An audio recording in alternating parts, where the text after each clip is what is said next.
자, 오늘은 본문의 말씀에 의지해서 조금도 상함이 없더라 라는 제목을 가지고 하나님 말씀을 같이 나누기 원합니다.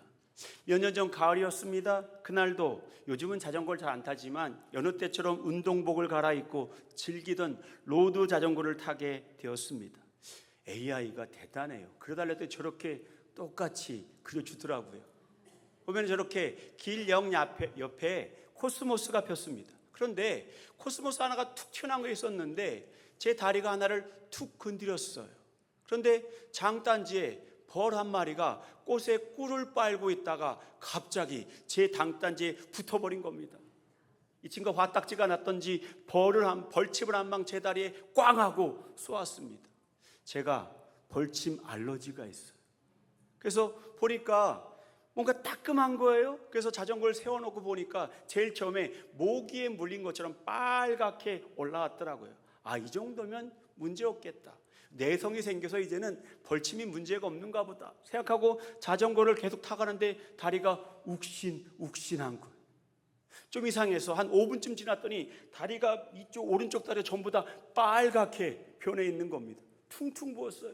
도저히 안 되겠어서 병원에 갔습니다. 그리고 주사 한 방을 맞고 약을 조제받아서 약을 먹었더니 그제서야 진정이 되었습니다. 그리고 제 마음 가운데 이러한 교훈이 생겼습니다. 작은 벌에게도 한 방이 있구나. 진짜 한 방이 있는 거예요. 자기 몸에 수백 배 넘는 그 거구의 사람을 벌침 하나로 그렇게 쩔쩔매도록 만드는 한 방이 있다는 사실을 말입니다. 때로는 우리는 말입니다, 작다고 무시합니다. 그런데 작은 사이즈가 중요한 것이 아니라 그 안에 뭐가 들어있느냐에 따라서 그 작은 것도 무시무시한 힘을 발휘합니다. 화면을 봅니다. 거미의 사진입니다. 블랙 위도우라고 불리는 거미입니다. 이 거미는 독을 가지고 있습니다. 얼마나 맹독인지 방울뱀의 15배의 독을 가지고 있대요. 그래서 15분이나 1시간 내에 조치를 못하면 생명을 잃기도 한다는 겁니다. 저 길이가요, 다 해봤자 저 사진 그대로예요. 다리 길이를 다 재도 성체가 3cm, 요만해. 이 작은 거미 하나가 그 안에 독을 가지고 있으니까 그 독이 맹독이 될 수 있는 것입니다. 다시 말씀드립니다. 사이즈의 문제가 아닙니다. 우리의 무엇이 들어있느냐가 우리의 인생에 굉장히 중요한 지점임을 잊지 마시길 바랍니다. 잠언에 보면 사람의 마음에 관한 많은 말씀이 있습니다. 특별히 잠언 4장 23절에 성경은 이렇게 말씀합니다. 다 같이 한번 읽어봅니다. 시작. 모든 지킬 만한 것 중에 더욱 내 마음을 지키라. 생명의 근원이 이에서 남이니라. 그래요. 모든 지켜야 될 것들이 있지만 그 중에 가장 중요한 것이 보이지 않는 마음이라는 거예요. 네 마음을 지켜라. 내 마음으로부터 생명이 나온다. 생명의 근원이라고 표현합니다. 또 이렇게 말합니다. 잠언 23장 7절에 대저 그 마음의 생각이 어떠하면 그 위인도 그러한즉. 그 마음의 생각, 그것이 바로 그 사람의 인격이며 그 사람의 품격이며 그 사람의 가치라고 말하고 있는 것입니다. 여러분은 여러분 인생 가운데 그 작은 여러분의 마음이 얼마나 소중하다고 생각하십니까? 그 생각, 그 마음이 말이죠, 내일을 만들어 갑니다. 그리고 여러분의 과거의 생각, 과거의 마음이 오늘을 만들어 가고 있는 거예요. 그러므로 신앙인은 말입니다, 믿음의 생각과 믿음의 마음이 중요하다는 것을 잊지 말아야 됩니다. 오늘 본문 말씀은 오늘 그것을 이야기해주는 말씀입니다. 멜리데라는 작은 섬에서 사도 바울에게 특별한 기적이 일어났습니다. 이 기적으로 말미암아 멜리데 섬에 복음화가 이루어졌습니다. 멜리데 섬은요, 지금도 존재합니다. 몰타라는 저 사진의 저 섬입니다. 작은 섬이에요. 강화도 크기의 작은 섬나라입니다.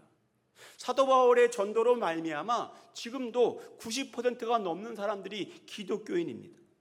이 작은 섬나라, 이 멜리데라는 것, 성경은 멜리데라고 나왔고 지금은 몰타라고 부릅니다. 이 멜리데 또는 멜리타라고 불리는 단어인데 이 단어는 피난처란 뜻이 있어요.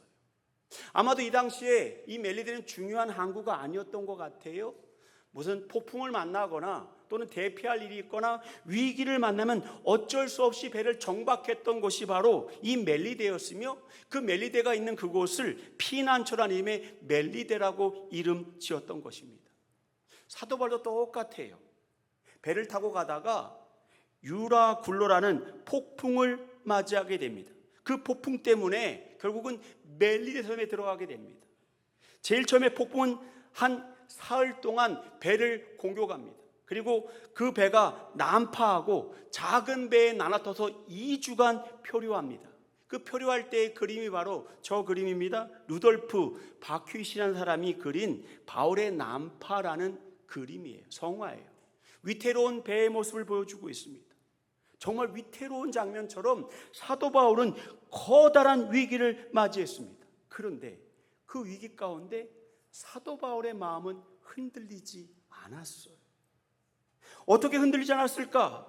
그 힌트가 있습니다. 디모데후서 1장 12절에 사도 바울은 디모데에게 자신의 신앙을 이렇게 고백합니다. 이로 말미암아 내가 또 이 고난을 받되 부끄러워하지 아니한다. 왜냐? 내가 믿는 자를 내가 알고 있고, 또한 내가 의탁한 그것을 그날까지 그가 능히 지키실 줄을 확신함이라. 할렐루야. 한마디로 이렇게 말하는 겁니다. 나는 내 하나님을 압니다. 그 하나님을 나는 의지하고 있으며 그 하나님께서 내게 이 땅 가운데 맡긴 그 모든 일을 이루시기 전까지 주께서 나와 함께 하십니다. 그런 믿음이 있었기 때문에 어마어마한 폭풍우가 몰려와도 그는 담대할 수 있었던 거예요. 이것이 바로 마음의 힘이고 이것이 바로 생각의 힘입니다. 생각에 관련된 유명한 조각 작품이 하나 있습니다. 로댕이 만든 생각하는 사람이라는 조각상입니다. 이 마이너 릴케라는 유명한 독일의 시인은요, 이 작품을 이렇게 칭찬했습니다. 그는 말 없이 생각에 잠겨 있는데 그의 모든 힘을 모아 그의 온몸이 머리가 되게 했고 혈관의 모든 피가 그의 뇌가 되도록 그는 고뇌하는 사람이 되었다. 정말 멋있는 표현이고 정말 그 생각하는 사람의 모습을 고스란히 표현한 것입니다. 그런데 잘 보시면 원래 이 작품은 말이죠, 단테의 신곡에 영감을 받은 이 로댕이요, 저 작품 속에 맨 위에 있는 저 사람, 생각하는 사람을 만들어 놓은 거예요. 저 문은 뭐냐? 지옥문이에요. 지옥문. 지옥문으로 들어가는 사람들, 그들을 내려다보고 있는 단테를 로댕이 표현한 것입니다. 저 사람들은 과연 천국에 가는 것일까? 지옥에 가는 것일까? 그 지옥문 앞에서 깊은 상념에 빠져 있는 사람, 어쩌면 그러한 생각을 하게 됩니다. 마음을 어떻게 쓰느냐에 따라서 우리의 삶도 천국이 될 수 있고 우리의 삶도 지옥이 될 수 있습니다. 한마디로 마음은 작은 것이로되 결코 작지 않다는 이야기입니다. 오늘 사도 바울은 믿음으로 말미암아 그 모든 것들을 이겨냅니다. 자, 그 이야기를 통해서 우리가 얻을 수 있는 영적 교훈이 무엇인지 함께 생각해 보기 원합니다. 첫째, 성경은 이렇게 말합니다. 그 손을 물고 있는지라. 뱀이요, 사도 바울을 공격해서 사도 바울의 손을 물었습니다. 1절에 보니까 멜리데 섬에 도착한 이야기부터 시작합니다. 우리가 구조된 후에 안즉 그 섬은 멜리데라 하더라. 그리고 여기 성경에 보면 원주민이라는 표현이에요. 원주민이 헬라어로 바르바로스인데 직역을 하면 말이 거친 사람들 또는 무례한 자의 뜻도 있지만 말이 안 통한다의 뜻도 있어요. 그러니까 서로 소통이 안 되는 거예요. 사도 바울과 일행이 그들의 도움으로 목숨을 얻게 되었는데 말이 잘 통하지 않았어요. 그렇지만 그들의 따뜻한 마음이 전달되었습니다. 2절에 이렇게 말합니다. 우리에게 특별한 동정을 하였다. 불을 따뜻하게 피우고 그들에게 좋은 음식을 가져다 주고 그들이 따뜻할 수 있도록 난파된 이들을 도왔던 거예요. 아마도 사도 바울은 그 마음에 가마가 되었던 모양입니다. 그래서 자신이 직접 불을 피우는 그 모닥불에 그 나무들을 갖다가 태우기를 원했던 모양이에요. 그래서 그가 나무 묶음을 가져다가 그 모닥불로 옮겨가서 나무 묶음을 풀은 다음에 거기 있는 나무들을 불에 던지기 시작했습니다. 그랬더니 3절에 보니까 이렇게 성경이 말씀합니다. 다 같이 한번 읽어봅니다. 시작. 뜨거움으로 말미암아 독사가 나와 그 손을 물고 있는지라. 그래요? 뱀 한 마리가 숨겨져 있었는데 그 녀석이 튀어나와서는 사도 바울을 물었던 거예요. 그런데 이 상황이 최악의 상황인 이유가 뭐냐? 독을 계속 주입하고 있는데 그 뱀이 맹독성 뱀이었습니다. 알 수 있는 장면이 4절에 나옵니다. 이렇게 표현합니다. 이 사람은 살인한 자로다. 바다에서 구조를 받았는지 모르지만 공의가 그를 살지 못하게 함이로다. 여기 공의라고 번역을 했는데 원래는 디케예요. 디케는 말이죠, 그리스의 여신입니다. 여러분, 법원에 가면 저렇게 저울을 들고 있고 한쪽엔 칼을 들고 있고 눈을 가리고 있는 여신이 있습니다. 눈을 감고 그 재판 저울에 있는 그대로 벌하겠다라는 의지를 가지고 있는 여신이 바로 디케의 여신, 정의의 여신입니다. 그래서 우리 성경은 디케라 안 하고 공이라고 번역했는데 아마 이들은 디케 여신을 믿는 사람들이었던 모양이에요. 정의의 여신이 그에게 죽도록 하였다는 거예요. 그러면서 이렇게 말합니다. 6절의 말씀입니다. 그가 붙든지 혹은 갑자기 쓰러져 죽을 줄로 기다렸다. 얼마나 맹독의 뱀이었던지 그 팔이 텅텅 붓거나 아니면 죽을 거라고 생각하고 있었던 거예요. 그런데 오래 기다려도 그에게 아무 이상이 없음을 보았다. 사도 바울이 뱀에 물렸는데 아무렇지 않은 거예요. 죽을 거라고 예상했는데 죽지 않은 겁니다. 그랬더니 오히려 그들이 깜짝 놀랐습니다. 그리고 6절 하반절에 그들의 놀램을 그대로 반영하는 말씀이 나옵니다. 그가 누굴까요? 사도 바울을 신이라고 생각했다. 야, 이 사람은 신이다. 사람이면 살 수가 없다. 그들은 깜짝 놀랐던 거예요. 여러분, 그러고 보면 이 사람들이 얼마나 순수한 사람들입니까? 본 그대로 믿는 거예요. 석 달 동안 사도 바울이 이곳에 머물면서 전도했습니다. 여러분, 한마디로 사도 바울은요, 걸어 다니는 전도지예요. 신이라고 평가받는 사람인데 그 입에서 뭐라고 나오든 그 말을 다 듣지 않았겠습니까? 때론 말이죠, 세상을 살아가면서 이렇게 상처가 있어요. 아픔이 있습니다. 세상은 상처를 주고 아픔을 줍니다. 그렇지만 하나님께서는 그 상처를 통해서 치유와 기적을 만들어 내십니다. 사랑하는 성도 여러분, 하나님은요, 좋으신 하나님이세요. 저는 늘 고백합니다. 새벽 제단마다 하는 믿음의 선언이 있습니다. 제가 기도하면서 늘 하는 기도입니다. 하나님, 이 기도의 자리가 간증의 자리가 되게 하여 주옵소서. 이름을 부르면서 함께 기도하는 모든 하나들이 나음받기를 원합니다. 3주 전이었습니다. 한 장로님 내가 3부 예배가 끝난 다음 제 방에 찾아오셨어요.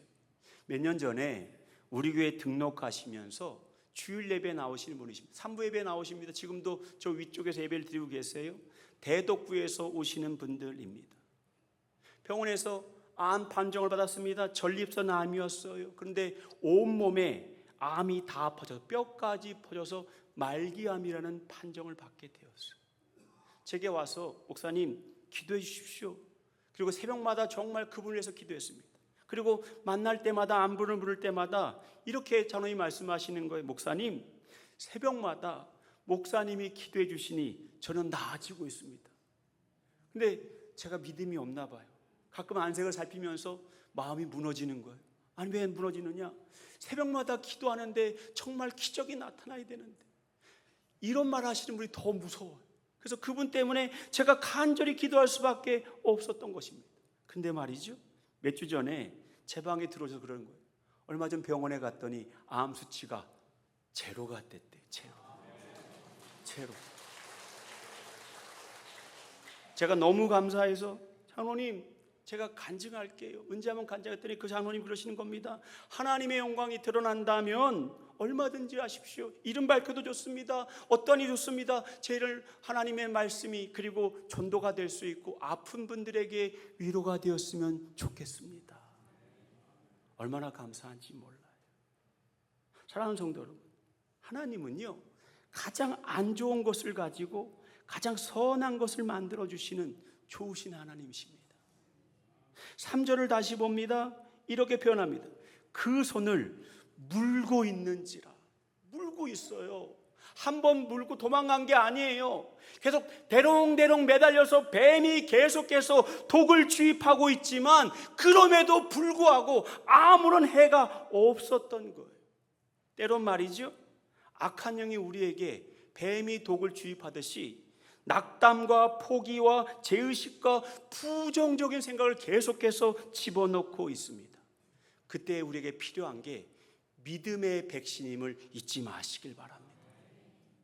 십자가의 복음이 필요해요. 두 번째입니다. 둘째, 성경은 이렇게 표현합니다. 불에 넣으니.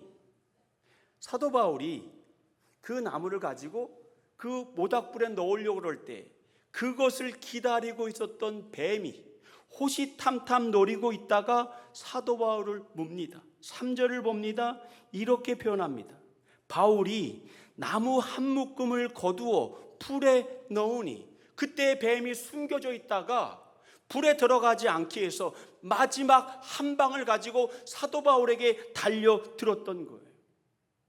여러분, 이렇게 한번 생각해 보세요. 영적인 뱀이 있습니다. 사탄입니다. 그는 하나님의 사람들과 모든 사람들이 하나님과 영적 관계를 맺고 좋은 삶을 살아가는 것을 싫어합니다.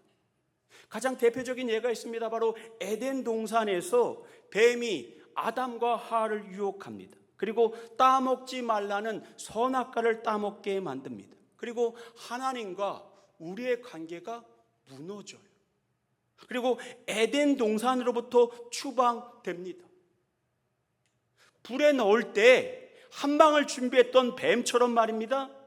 사탄이 아담과 하와가 가장 약해졌을 때 그들에게 독을 주입해서 하나님과의 영적 관계가 무너지게 한 거예요. 그리고 사람들을 지배합니다. 공중 권세 잡은 자가 되었고 거짓의 영이 되었습니다. 그런데 자신이 왕노타는 그곳에 하나님의 아들 예수 그리스도께서 성육신하셨습니다. 그가 얼마나 그 성육신을 두려워했던지 성경은 이렇게 말합니다. 악한 귀신들이 예수님께 하는 말입니다. 누가복음 8장 28절의 말씀입니다. 다 같이 한번 읽어볼까요? 시작. 당신이 나와 무슨 상관이 있나이까? 당신께 구하오니 나를 괴롭게 하지 마옵소서. 내가 이들을 힘들게 한다한들 하나님과 주님 앞에 무슨 관련이 있습니까? 왜 나를 자꾸 쫓아내시고 내가 다스리는 이 땅으로부터 나를 몰아내려고 하십니까? 나를 괴롭게 하지 마옵소서라고 말합니다. 그리고 사탄의 또 다른 한 방을 준비합니다. 뭘까요? 예수님을 말입니다. 갈보리의 십자가에 죽게 하십니다. 아마 사탄은 이겼다고 생각했을 것입니다. 자기의 한 방이 제대로 먹혔다고 생각했을 것입니다. 실제로 예수님께서요, 죽기 직전에 마태복음 27장 46절에 이렇게 외치십니다. 엘리 엘리 라바 사박다니 하시니, 이는 곧 나의 하나님 어찌하여 나를 버리셨나이까. 깊은 고통 속에 육체의 죽음에 이르셨습니다. 그러자 성경은 이렇게 말합니다. 누가복음 23장 44절에 해가 빛을 잃고 온 땅에 어둠이 임하였다. 사탄의 그 한 방이 제대로 먹혔다고 그는 기뻐했을 것입니다. 그런데 말입니다, 예수님께서는요 죽음을 이기시고 부활하셨습니다. 부활의 첫 열매가 되어주셨습니다. 그뿐만이 아닙니다. 십자가는 패배가 아니라 십자가는 승리였습니다. 우리 모두에게 십자가의 보혈로 말미암아 그 보혈을 지나 주님을 만나는, 하나님을 경험할 수 있는 은혜가 생긴 거예요. 요한복음 3장 14절에 이렇게 말합니다. 모세가 광야에서 뱀을 든 것 같이 인자도 들려야 하리니. 갈보리 높은 곳에 십자가에 들렸습니다. 그리고 3장 15절에 이렇게 말합니다. 이는 그를 믿는 자마다 영생을 얻게 하려 하심이니라. 사랑하는 성도 여러분, 주님의 십자가는 말입니다, 우리에게 자랑이고 우리에게 승리이고 우리에게 기쁨입니다. 그러므로 십자가는 주님에게는 고통의 현장이었지만 우리는 말입니다, 그 십자가로 말미암아 구원받고 치유받은 믿음의 사람이 된 거예요. 마치 뱀이 사도 바울을 물었던 것처럼, 그리고 그 뱀을 아무렇지도 않은 듯 사도 바울이 불 속에 던져 넣었던 것처럼 우리의 약점을 물고 사탄이 공격할지라도 예수님의 보혈로, 예수의 이름으로 승리하는 믿음의 사람이 되기를 축원합니다. 셋째입니다. 성경은 이렇게 말합니다. 조금도 상함이 없더라. 그것을 믿는 사람들의 축복이 뭐냐? 십자가의 은혜는 우리를 구원케 하시며 낫게 하시는 치료제입니다. 혹시 지난주에 성결신문을 보신 분들이 있는지 모르겠습니다. 일면 기사에 보니까 이러한 기사가 났습니다. 성도의 3분의 1이 우울증을 앓고 있다. 목회 데이터 연구소 설문조사에 근거로 한 기사입니다. 1년 중에 약 33%의 사람이 2주 이상 우울증을 겪고 있다는 겁니다. 그리고 14%의 사람이 2주 이하로 우울한 마음을 가지고 있다는 거예요. 이유가 뭐냐? 경제적인 문제, 건강의 문제, 가족의 문제 때문에 우울함을 느끼고 있다는 거예요. 그런데 우울증을 느낀다는 것도 문제이지만 더 심각한 것은 다음입니다. 그 중에 32%만이 주변 사람에게 알립니다. 목회자에게 또는 주변 기도하는 분들에게 기도 요청을 한다는 거예요. 그 말은 무슨 말이냐? 나머지 68%, 대략 70%의 사람은 혼자서 끙끙 앓고 있는 거예요. 경제의 문제, 건강의 문제, 가족의 문제, 삶의 문제에 매몰되고 있는데 혼자 그 모든 것을 감당하고 있다는 거예요. 얼마나 외롭고 힘들겠습니까? 올해 우리 교회 표 중에 제가 짧게 함께 친구라고 말합니다. 함께 한 친구, 함께 할 친구. 우리는 말입니다, 영적인 나눗셈의 법칙이 필요해요. 따라해 봅시다. 영적인 나눗셈의 법칙. 여러분, 함께 나누면요 가벼워져요. 함께 나누면요 쉬워져요. 그래서 혼자 끌어안고 혼자 끙끙거리고 있기 때문에 해결이 안 되는 거예요. 사도 바울을 보십시오. 치유와 회복의 예수님을 만났습니다. 그 십자가가 능력임을 깨달았습니다. 그가 어떻게 하신 줄 아십니까? 사도행전 27장에 난파한 배에서 사도 바울이 사람들에게 이렇게 말합니다. 27장 24절과 25절의 말씀입니다. 다 같이 한번 읽어봅니다. 시작. 바울아, 두려워하지 말라. 내가 가이사 앞에 서야 하겠고 또 하나님께서 너와 함께 항해하는 자를 다 내게 주셨다 하였으니 그러므로 여러분이여 안심하라. 나는 내게 말씀하신 그대로 되리라고 하나님을 믿노라. 그래요. 하나님을 만났어요. 주님을 만난 것입니다. 부활의 주님이 바울아 두려워하지 말라 말씀하신 거예요. 내가 가이사 앞에 서야 되겠다. 내가 너 모든 과정을, 네 여정을 지켜주겠다. 그러므로 사람들이 이렇게 외칩니다. 여러분이여 안심하라. 나는 내게 말씀하신 그대로 내게 되리라고 하나님을 믿노라. 할렐루야.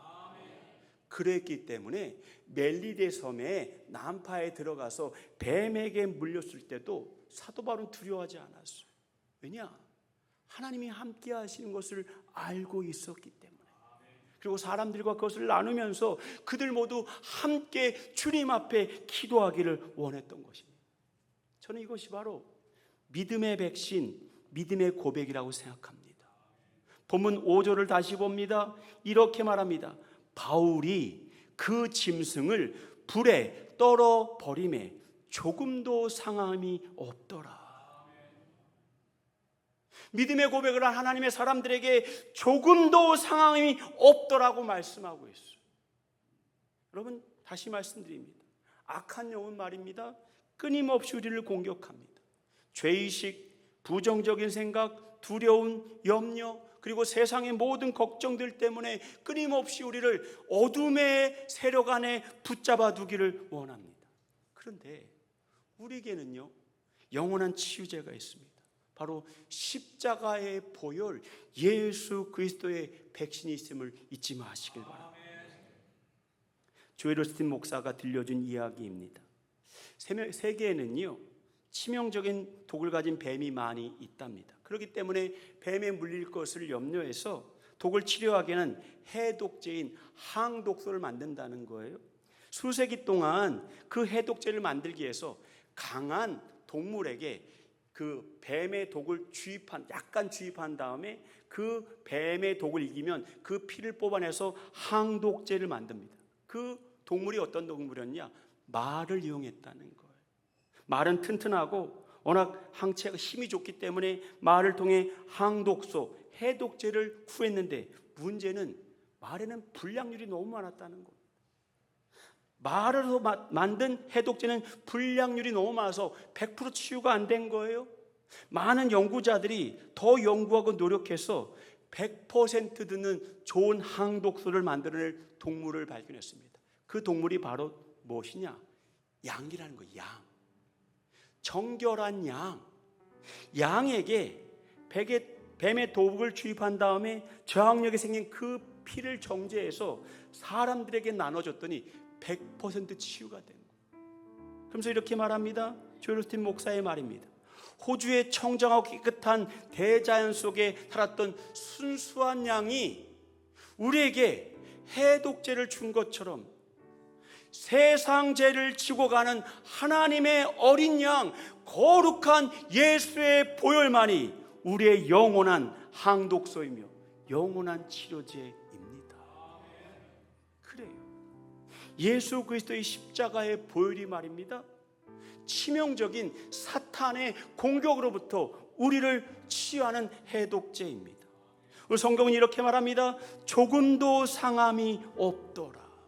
사랑하는 성도 여러분, 십자가에 승리하신 주님을 믿으시길 바랍니다. 그리고 주님이 나와 함께 하실 때 하나님께서 나를 통해서 내 삶이 간증이 되도록 축복하실 것이라 믿고 함께 나아가는 믿음의 사람들 될 수 있기를 주님의 이름으로 축원합니다.